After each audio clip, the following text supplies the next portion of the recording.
I was initially interested in Japanese wartime propaganda, how the Japanese, in a sense, mobilized their own country to prepare for war and then to initiate war and expand empire overseas. And I was trying to look at what elements of Japanese society supported the militarization of society, and then what elements became militarized in their support of Japan's reach across East Asia in the expansion and advancement of its empire. So I started with that project about 30 years ago for my PhD dissertation. And as I was doing the dissertation, I grew more interested in the question of how was Japan's propaganda responded to outside of Japan. What was the reaction of people in the colonial lands of Korea and Taiwan? What was the reaction of people in the occupied areas that Japan took by force, or the occupied areas where they were met perhaps with a little more welcoming when they took the lands from European colonial powers? And so that became sort of the question of looking at Japan, not only from inside of Japan, but then looking at Japan from the outside. How was its empire received and treated as it expanded through the Chinese continent and into Southeast Asia? So that was the initial sort of historical questions that I was interested in. And the reason I actually got into the field of Japanese studies is a longer story. I'm not sure if that's what you want to hear, but I was an undergraduate in France, and I grew very interested in French wartime cinema. And no one had really looked into it very much. There were a few books. And as I grew interested in French wartime cinema, so what happened in France during the Nazi occupation with contemporary film, with films that people would watch on a daily basis. And as I grew interested in that, I thought, well, I'll look at Nazi era film, I'll look at Italian film, and oh, gee, what happened in East Asia? But I didn't know any Japanese. I didn't know any Chinese then. And I thought, well, I'll learn some Japanese. I didn't realize how hard it was going to be to learn Japanese. And so while studying Japanese, I ended up coming to Japan, and then I got more interested in Japanese history. That's really kind of how this whole project began 30 years ago, an interest in Japanese history. In terms of why I grew interested in Japan, in the war more specifically, and then the immediate post-war with war crimes trials, that was more serendipity. That was by chance. I'd received a scholarship to do research in Nanjing for the summer. And unfortunately, the archives in China at that point, as they are now, were mainly closed. And the school libraries were fairly shut down as well. But the Nanjing University had a pretty good library, as did the Nanjing Municipal Library. And I came across a book.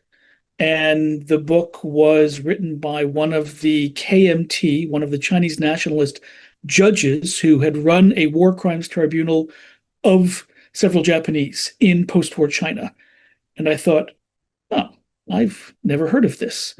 I didn't really ever think about, those of us who study Japanese military history tend to stay with World War II military history, until recently tend to go into the post-war necessarily. And I grew interested in the post-war, and then the question of, well, what happened to all these Japanese who were in China after the war? We know a lot about the Hikiagesha, so the Japanese, the civilians who were stuck in China at the end of the war, and then how they repatriated back to Japan and the trials and tribulations that they went through.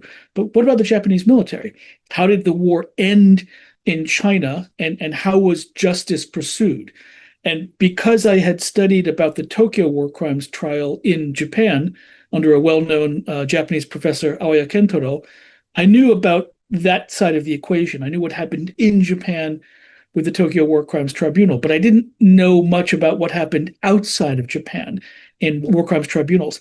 And it turns out not many people did. There wasn't that much research in any language, particularly in Chinese, but also in Japanese. There was a bit, in English, nothing about what happened in East Asia after the war that adjudicated Japanese war crimes, specifically for me in China, and then how did that influence Sino-Japan relations after the war? And because I came across this book in Nanjing, I started to dig, and I got more and more interested and began as much as possible to collect archives. I also went to Taiwan, and I was able to kind of further push into the question of what happened to these men. And because I started out as a historian of Japan, I'm interested in the history from both sides. So I'm interested in how the Chinese pursued Japanese war crimes, and I was interested in how the Japanese faced those war crimes, how they dealt with those war crimes, sometimes how they evaded them or how they accepted them. And what I came to realize is that this was not a question that was easily solvable in a very short book. So the first book I wrote on this topic, it's about 400 pages long, and there is a very nice Fantize translation. Unfortunately, there's no Gentize translation yet, even though people in China seem to be interested in it. I heard there was, but it still hasn't come out. I began to look at the KMT, the Chinese nationalist trials from 1946 to 1949. And as I went on into the research, I realized that the story continued after 1949. So I had to ask myself, even though the KMT is defeated and flees to Taiwan, and after 1949, it's the Chinese Communist Party that takes over what is called New China and establishes a kind of socialist republic, they then, 7 years after the end of the establishment of New China in 1956, hold another set of war crimes trials of the Japanese. And I thought, it's not really two books. It's one book. I need to do the story from 1945, the end of the war, to 1956 and ask, why is there this longue durée, 11 years, of pursuing Japanese war criminals in various ways and using different legal means to perhaps the same ends of finding justice for Chinese compatriots after the war. And I then was comparing not only the Sino-Japanese history, but also the history of these two different sets of war crimes trials. The KMT produced trials and the CCP produced trials in 1956.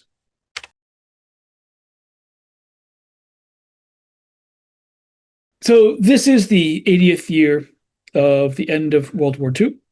I would encourage listeners to think about Japan's war in East Asia and the war of resistance against Japan without using the term anti-fascist. I don't think that Japan was ever actually a fascist country.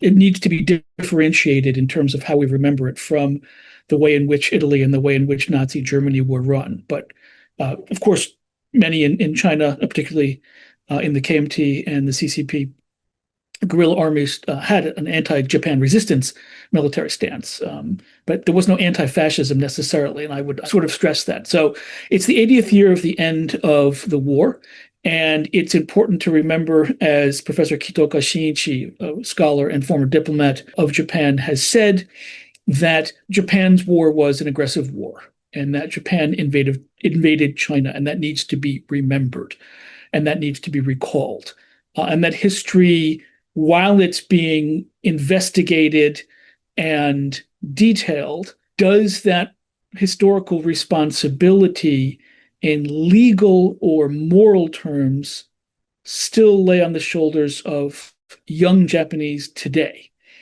And that's a question that I think we need to debate and discuss more. I think there is a fairly poor memory of the pain and suffering that the Japanese military at that time caused in China and elsewhere in East Asia and Southeast Asia. However, that doesn't mean that there aren't many individuals in Japan at the personal and local level that are trying to recall and remember and investigate this. At the forefront of international scholarship on Japan's responsibility and Japanese actions during World War II, it's mainly Japanese scholars still, and of course Chinese scholars in Japan that promote this sort of research. And I think that needs to be remembered. Maybe Western scholars are known slightly better in different parts of the world because we write in English, but our scholarship and our findings are often built on the backs of excellent Japanese scholarship. I think this year, the 80th year, was a missed opportunity for both Japan and China. the People's Republic of China, to talk about issues related to the 80th year end of the war.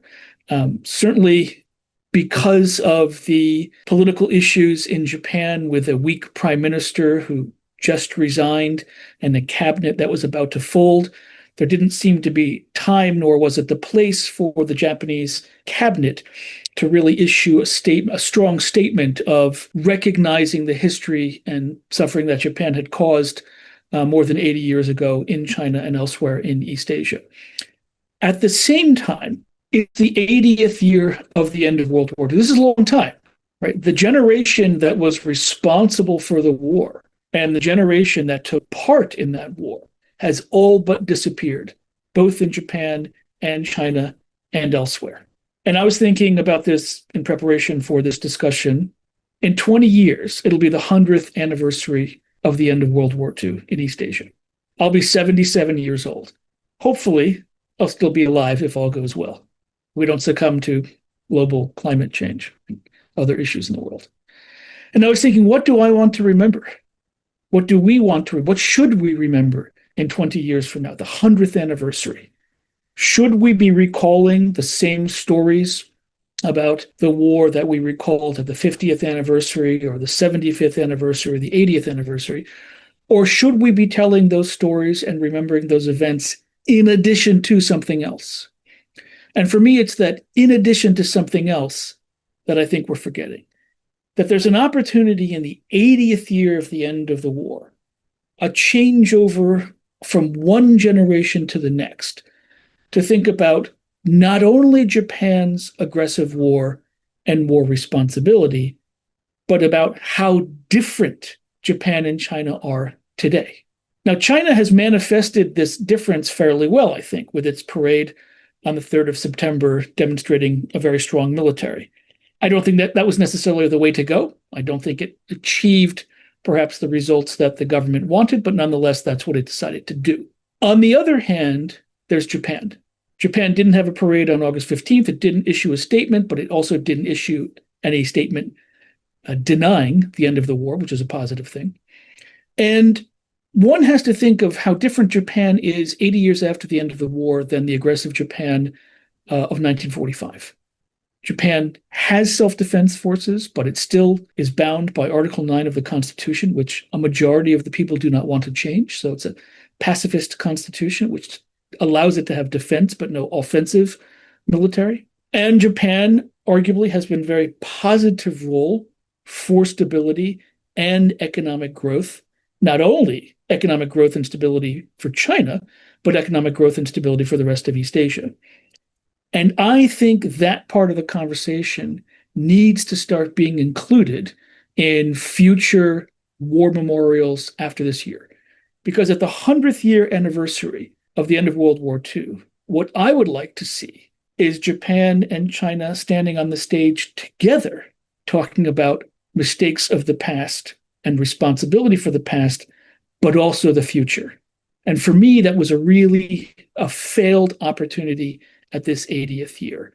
So when we talk about using history as a mirror for the present in both China and Japan, I think we really have to do that. We have to look at ourselves and look at how things have changed and acknowledge that change while accepting responsibility of the faults of the past. I don't think that's necessarily happening in Japan, and I don't think that's necessarily happening at all really yet in China. The past of Japan's behavior in China is being used as a bludgeon to remind Japanese of the past and the present. And that's not having the desired impact that I think a lot of Chinese politicians, Chinese bureaucrats would hope. There needs to be a different methodology and a different way forward to think about Japan's aggressive past while juxtaposing it with the peaceful Japan that Japan has become today.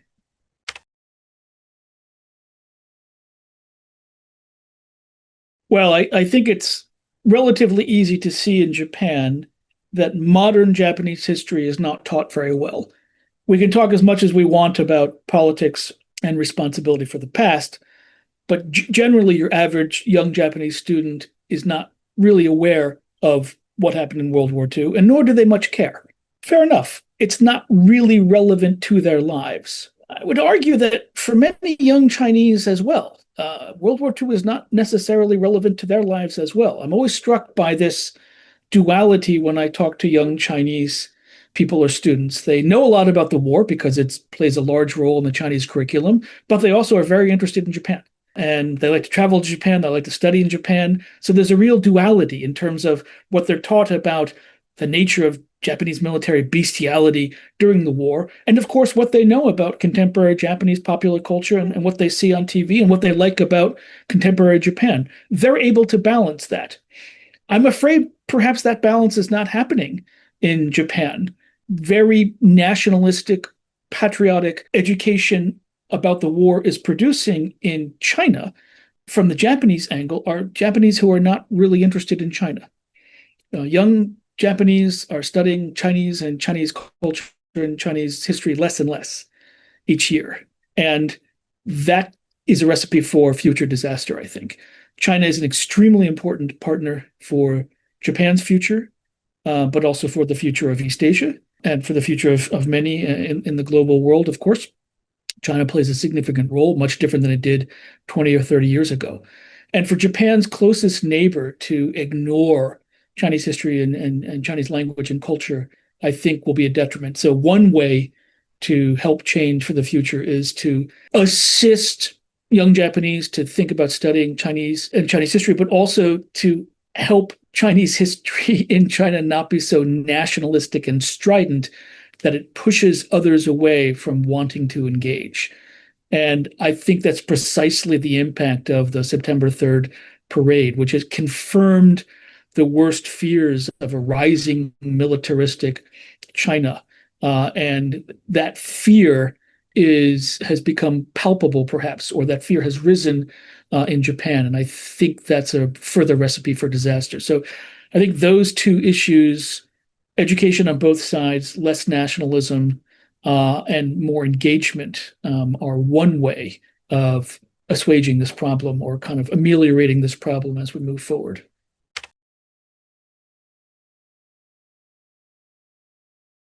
I mean, we've done a lot of work on Japanese atrocities, scholarship from across the globe in Chinese, English, French, German, Korean, etc. And I think the parameters of wartime atrocities are fairly well known. Lesser known aspects, or aspects that we're still picking up, I think would be Unit 731. Of course, there's the well-known Chinese film that just came out. It was supposed to come out earlier and it didn't, so which is an interesting moment unto itself, the decision of the timing. I haven't seen it. It hasn't been released here yet. And when I was in China a few months ago, it wasn't released. I've read about it, of course. It stars the famous brother of director Zhang Wen, among others. So there's popular films that have come out about the topic, raising the awareness. The use of bacteriological and chemical warfare by the Japanese military in China and elsewhere has been documented, but we don't know as much about that as atrocities on, let's say, POWs or whatnot. So I think scholarship on those aspects is still developing as we uncover new archives, as we conduct more interviews, and as archives are declassified, and also as archaeological evidence is unearthed in various parts of China as well. I think one aspect where we have much less understanding is what happened to Chinese POWs. So we always talk about Allied POWs. And when I say Allied POWs, we often mean those from the West, how they were abused, how they were incarcerated in Japanese POW camps. What we don't often hear about, in English at least, and perhaps outside of China, is what happened to Chinese POWs. Now, we know that many Chinese POWs are killed on sight for several reasons. One, because they could have been communist sympathizers, and the Japanese military labeled them as what we'd call non-combatants, so they didn't believe they were official military soldiers, so they just killed them on sight. Others were actually taken as forced laborers around parts of the Japanese Empire, so we end up strangely with a collection of Chinese communist soldiers, KMT soldiers, and Chinese coolies taken as forced laborers all the way down to Rabaul in Papua New Guinea in the later years of World War II. They're finally liberated at the end of the war, and the Allies are kind of trying to figure out why you guys all the way down here and who are you? Because they didn't really know that Chinese KMT soldiers and CCP guerrilla soldiers had been taken against the laws of war as forced laborers in some parts. So there exists a whole history there that we've sort of dug into, but not quite. And this is different than civilian Chinese forced laborers who are brought to all the companies and mines and various military sites in Japan, of whom we know there are about 40,000. What I'm talking about is the Chinese military.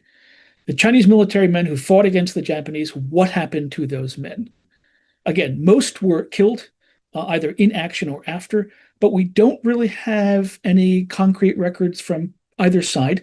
We have some testimony here and there, and we have some huilu, some memoirs of Chinese and Japanese, but nothing really concrete. And I think that's one of the aspects, perhaps for further investigation and historical analysis, is where did all these Chinese soldiers go? Of course, we know that tens of thousands were killed, not just in battle, but afterwards. But how and why, and what were the means, and what were the ideas behind the killing? It's quite a lot of people, and it kind of just gets pushed aside in history. And I would like to personally know more about that, as I'm sure a lot of other viewers and budding historians would also be interested in.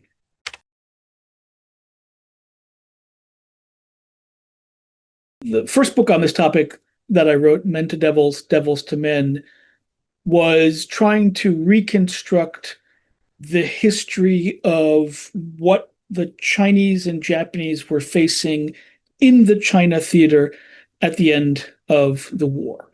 And every country that was involved in World War II in East Asia, whether they can or they can't, whether their budget allows for it, whether they have the legal staff to do it, whether they can get the courts up and running, they all realize they need to have war crimes tribunals of the Japanese, because they need to compete with every other country in East and Southeast Asia that's having war crimes trials.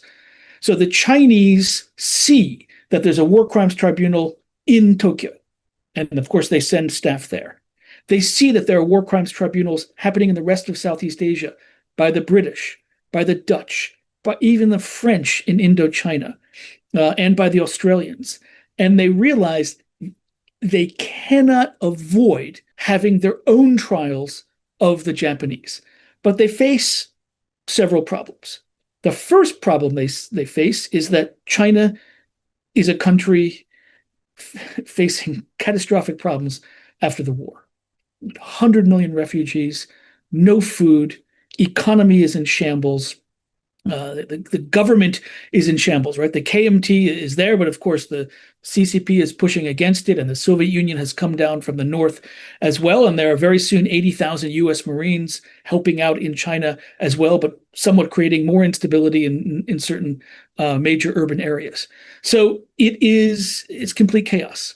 And within that chaos, the Chinese are tasked, or they task themselves, with finding evidence that hadn't really been procured that much, because the Chinese weren't necessarily thinking of their own trials. They were thinking of sending the data and evidence to Tokyo for the Tokyo War Crimes Tribunals. But eventually they realized the KMT needs to have its own trials to prove to the domestic Chinese population that a change has occurred, that the Japanese military is out, that Japanese occupation is finished, and that the KMT is back, it's in charge, and it can bring justice to the Japanese war crimes for the Chinese people. So it's paramount for the KMT at that time to demonstrate domestically that it has a handle on justice. It knows how to find and seek out justice for Chinese people.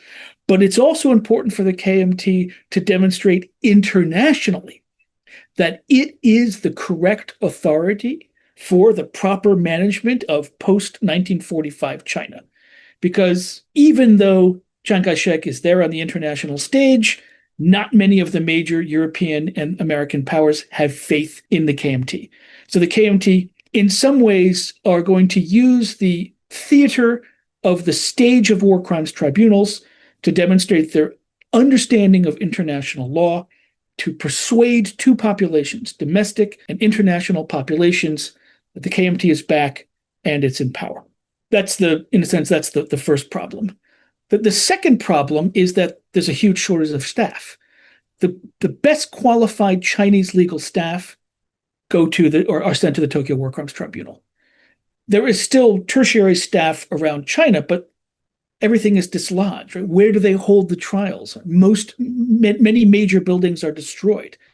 And so they have to kind of figure out where and when and how, and what cities and what crimes to pursue, and they need to do this all quickly. The third, I think, issue they face, and this is perhaps what sets KMT Chinese nationalist trials apart from other trials, is they're not vengeful.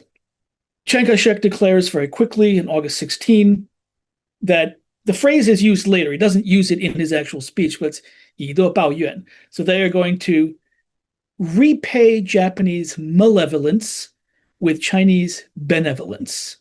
In a sense, they're going to be nice to those they've conquered. Now, it's pragmatic. You still have several million Japanese soldiers residing until they get repatriated back home in China. Let's also remember that fundamentally, the Chinese military does not defeat Japan. The Japanese military surrenders, and it is defeated, but that defeat is generally to the Allies and mainly to American military power in the Pacific. For all intents and purposes, Japan has not lost. I mean, basically, it loses one battle, but it's fundamentally not lost the war in China. When the Japanese imperial military lays down its arms in China, it is still the main military force. Therefore, Chiang Kai-shek and the KMT need to be pragmatic about how they deal with the Japanese, but they also want to treat the Japanese with benevolence because they want to secure a positive post-war relationship with Japan. They want to trade again with Japan. Japan is exceedingly important in China's quest for modernity, even after the war. So there are many reasons behind Chiang Kai-shek's choice for this kind of benevolent repayment of Maleb or Japanese violence in East Asia. And they face all those problems. And I might make them sound small here, but they're enormous. The KMT doesn't even really get started procuring Japanese war criminals and starting Japanese war crimes trials of the Japanese until after the Americans have done so in Shanghai. So the Americans have trials first of Japanese war criminals in Shanghai who abused and killed American servicemen. And then the Chinese further realized we really need to get things started, because how can we allow Americans to have war crimes tribunals in China?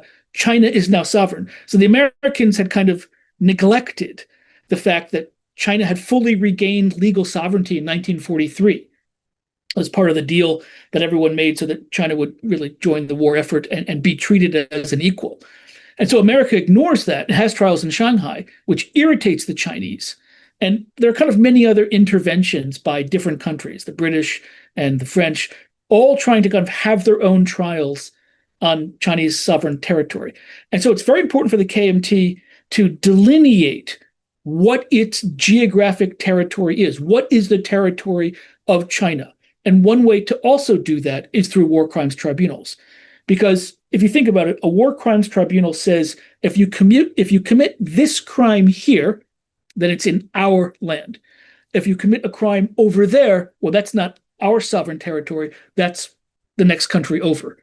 And so the war crimes trials also help create or reassert a new geographic map of post-war China in a way that reminds the Allies this is China.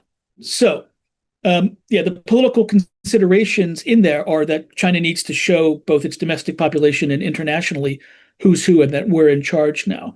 But it really also demonstrates to the Japanese, at least the attempt by the KMT, is to demonstrate that they are pursuing justice not vengeance.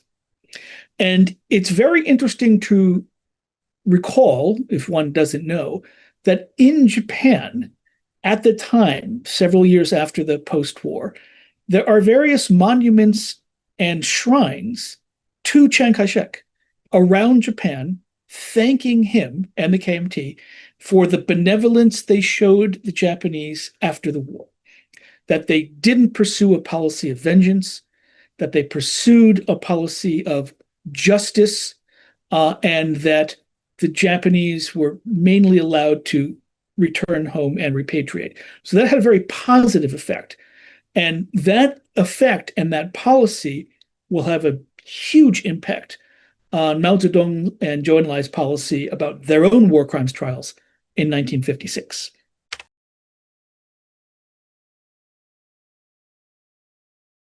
They are heavily criticized at the time. Let's not forget, for all of Chiang Kai-shek's pragmatic and benevolent policies, the KMT is intensely corrupt. And that corruption is seen by the Japanese. Conditions in the prisons, conditions in the courtroom, not very good. Generally, it's a very negative image of KMT war crimes tribunals. Not everybody, but mostly. Now, of course, let's not forget they're taking place in a country that's just been at war for basically 14 years and invaded. So how good can the conditions be? Lack of translators, lack of proper evidence, lack of chain of command of evidence, the ability of the judges, etc. All of that is in Japanese memoirs and accounts afterwards. So in Japan, there was the bureau, the Ministry of Justice had a bureau, and in that bureau, they went around and they interviewed former Japanese war criminals all over the country. And generally speaking, I mean, no country comes out well for having its treatment of Japanese war criminals, including America. I think each country would like to think it treated Japanese war criminals well. Most didn't. There's some horrifying stories from the American side and from the British side as well. So I'm not necessarily sure that the Chinese trials and treatment of Japanese war criminals are any worse, but the memory of them by Japanese seems to have been worse. Generally not well respected legally or as legal cases. But going back to your point about Japan's lack of the use of surrender in its end of war statement, laying down their arms, I think it's important to remember that the Japanese political elite, civilians theoretically running the country and the military, and then the emperor, are all a bit unsure of what will happen if and when the war ends. They didn't necessarily trust themselves. It's one of the reasons the emperor has to record the message, and it's in the emperor's voice. Because if any other person had released the message, if the government or even if the top military leaders had released the message, then some in the military in China or other parts of the fringes of the empire would have said, well, we're not going to go with this guy. We don't believe him. We're going to be loyal to this general or something. So it had to be, in a sense, the emperor. And they're worried about, are the Japanese soldiers really going to lay down their arms? So by saying it's an imperial order, and by calling it the end of the war, not surrender, it allows millions of Japanese soldiers abroad, particularly in Japan, in China, and Manchuria, to lay down their arms peacefully, relatively peacefully.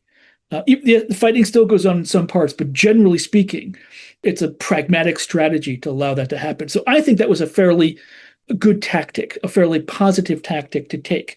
Otherwise, they weren't quite sure what was. I mean, it demonstrates the lack of trust, really, among Japanese imperial troops, and what perhaps could have happened and turned into more of a catastrophe.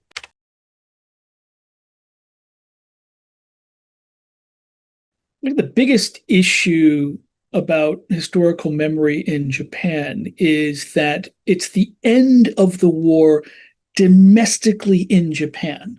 So the dropping of the 2 atomic bombs, preceded a few months prior by the air raid, incendiary firebombing of Tokyo. 120,000 basically in each city die within a few hours, or obliterated in a few hours.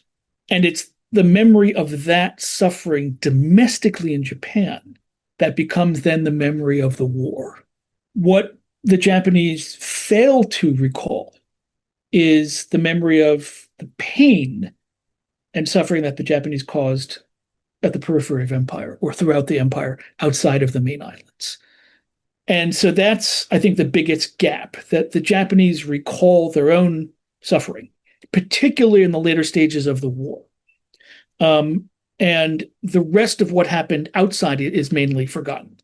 Now, let's remember also, things are so bad domestically in Japan at the end of the war that the Japanese government actually has an initial policy to tell Japanese to stay where they are.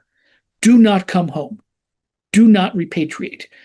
Repatriation and the military demobilization are initially not Japanese plans. They are forced on the Japanese by the Allies, mainly the Americans, because the Japanese did not want the empire to get sucked back into a crumbling state. No food, no work, no housing, no future, no hope.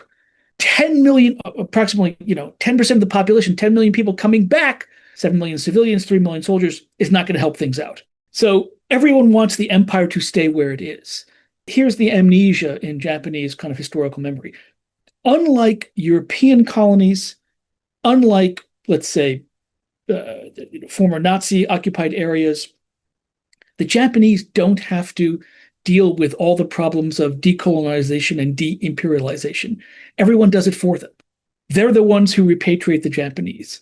They're the ones who get the soldiers to lay down their arms, take the records, and then get the Japanese to return. The Japanese themselves don't have to deal with it. The Japanese on the main islands of Japan, who are there at the end of the war, have to deal with rebuilding Japan. And that becomes their first plan. And so empire is forgotten about. And therefore, Japanese responsibility for empire is completely kind of cut out of the picture.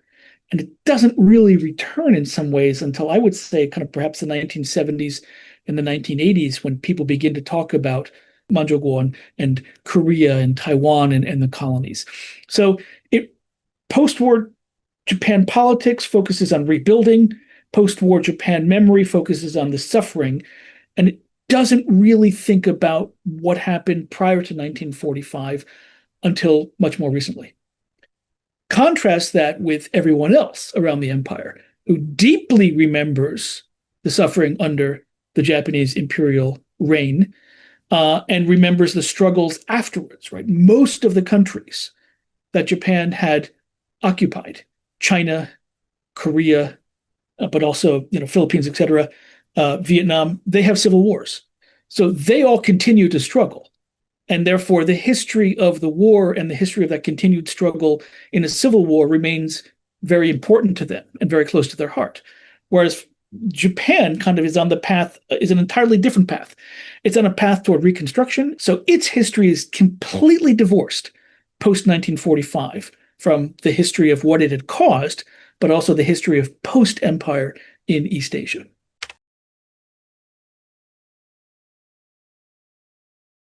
Well, sadly, I don't think they have much impact internationally. I'm not sure if anybody outside of the Chinese-speaking world watches them. I know that they were seen by millions in China, and I think we did a good job. I'll give you a story first about the situation in 2008. So in 2008, when I was first in Nanjing and first became interested in the Chinese war crimes tribunals of the Japanese, I gave a talk at the end of my stay in bad Chinese, and the audience was very nice to me. And I thought only a few people would be there, and about 40 graduate students of varying levels were there. And these are graduate students who have deep knowledge of Chinese history, a deep knowledge of politics. And I asked them, did China have a judge on the seat, on the stage at the Tokyo War Crimes Tribunal? And no one could answer. No one knew at that point, or no one was thinking about China's role in the Tokyo War Crimes Tribunal. And therefore, when talking about the BC class tribunals, right, those lesser class tribunals that were all over East Asia that we were just talking about, no one knew about those either.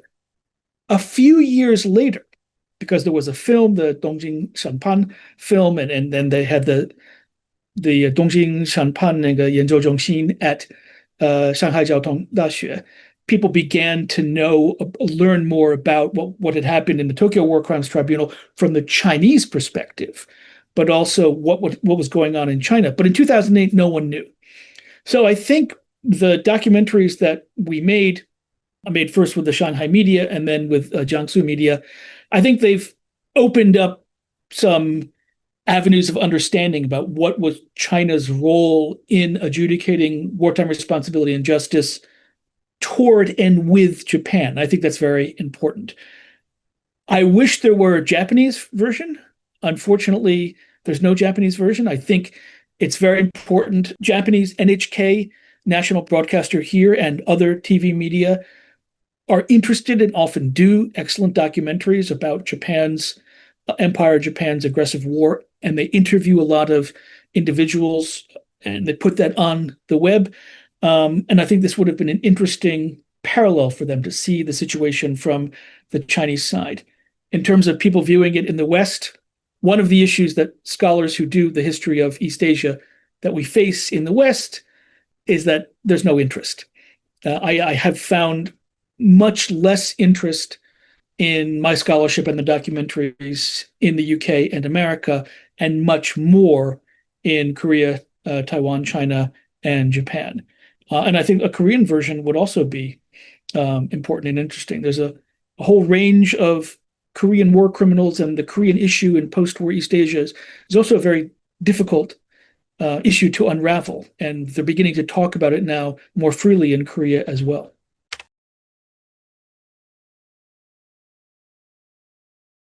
The biggest difficulty in communicating this history with people outside of China, or even perhaps people in China, but mainly with non-Chinese, with people outside of, is connecting to their world. How does it affect them? Now, there are many Japanese that are interested in this scholarship. In fact, for the Jiangsu media documentaries, we interviewed quite a few Japanese scholars and activists and people, and there were many more who were on the list. We just didn't have time to get to them. It affects them, and it's tied into their world. And many Japanese know they don't know about it, so they want to know more. In the West, I don't necessarily think we found a channel yet, a way to connect Western history with East Asian history that satisfies people's interest of why they think they need to know. Now, of course, in the different parts of the UK, many of the men who recently passed away were sent to Burma. And so the Burma connection between KMT and Japan, there's that linkage where I'm from, the Cambridge area. But unless someone has a family member that was directly linked, communicating this history we call it in English, it falls on deaf ears. It doesn't really penetrate. So we need to find better linkages. I'll give you an example. 35 years ago, when I taught in China, in Shenyang, I couldn't really get my students interested in World War I history in Europe. They said, well, it doesn't involve us. And I said, wait a second. I mean, Zhou Enlai, Deng Xiaoping, they studied in France. That's a connection there in the 19-teens and 1920s.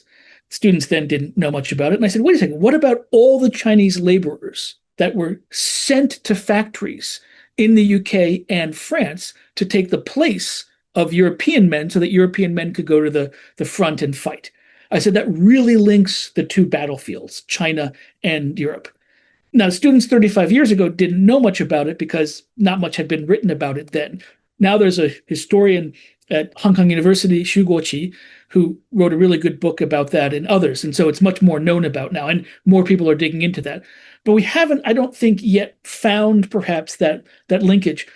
Professor Rana Mitter, who's now at Harvard, has done a good job in talking about maybe we need to think about the Chinese battlefield as an element that kind of occupied Japanese time and space so that the Japanese couldn't advance further, let's say into Southeast Asia or India, that we need to incorporate the Chinese battlefields as an element of the global World War II and not necessarily as two separate European and East Asian theaters. And by thinking of them as connected in that way, that we will gain and be able to gain people's interest and further communicate that the world isn't so separate and that Asia has an impact on Europe and vice versa. 偷偷告诉大家，我最近发现了新法宝 Royal Face 逆时奇迹系列，它有活肤露、全效精华，还有精华霜。尤其我皮肤比较偏干，所以我非常的注重保湿。保湿做得好，肌肤自然烹饪。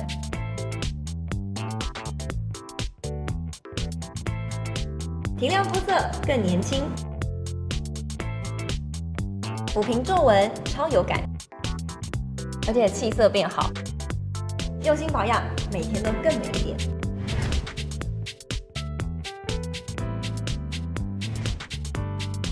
美吧。